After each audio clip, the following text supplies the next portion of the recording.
আসসালামু আলাইকুম। আলহামদুলিল্লাহ আপনাদের কাছে একটা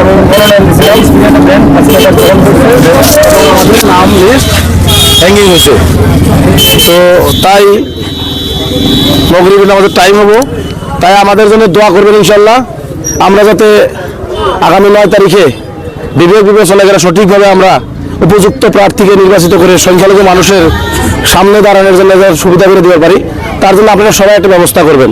আমি আমাদের দলে যারা আছেন তারা তো আমার ভোট দিবেনি, দলের বাইরে যারা আছেন কংগ্রেস করেন এজিপি করেন তাদেরকেও আমি হাত জোর করে অনুরোধ করি যে আপনারাও এই বারণ তথ্য একবার অন্তত বিবেক বিবেচনা করে ইনশাল্লাহ রেজাল্ট করেন সরকারের তালাচাবির ভোটটা দিয়া ইনশাল্লাহ আপনারা জয়যুক্ত করে সামনে বিধানসভায় সিজন গ্রামের কথা তো কমই ইনশাল্লাহ, কিন্তু সারা আসামের মুসলমানের জন্য যাতে সামনে একটা ওয়াল হিসেবে কথা খবর পাই এই সুবিধাটুকু আপনারা সবাই মিলে করে দেবেন, এটুকু আপনাদের কাছে আবদার রাখলাম ইনশাল্লাহ। আর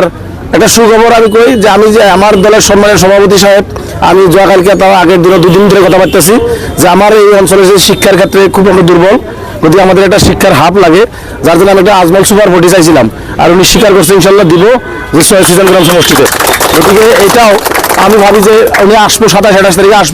আসলে ইনশাল্লাহ ওনার মুখ দিয়ে আমি ঘোষণা করি যাতে আমাদের এই অঞ্চলের মানুষ হজাই যাওয়া না লাগে বা অন্যান্য জায়গায় যাওয়া লাগে, এই অঞ্চলে পোলাপান দেবে বা নোয়ার সারা পোলা যদি আমরা সিজন গ্রাম পর আসতে পারে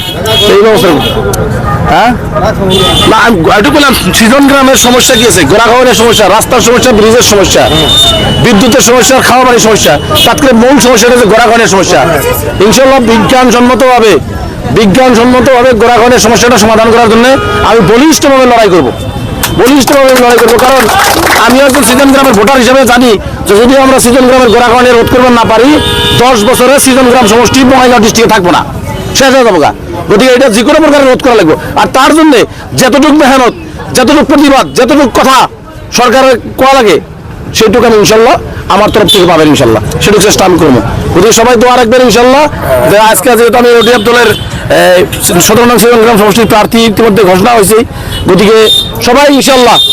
আমার দলের লগে বেলেগ দলের মানুষকে আমি বিনম্র আহ্বান জানাই, আপনারাও একটা মাসওয়ারা করিয়া রেজাল্ট করিম সরকার 20 বছর সংগ্রাম করছে, কোনোদিন কিছু চাই নাই, একটা ভোট চাইছি তা আমার জন্য না, জাতিটাকে সামনে থেকে নেতৃত্ব দেওয়ার জন্য, নতুন সিজন গ্রাম করার জন্য, এটুকু যাই আমরা একটা ভোট চাইছি, তো সবাই ভোট দেবেন।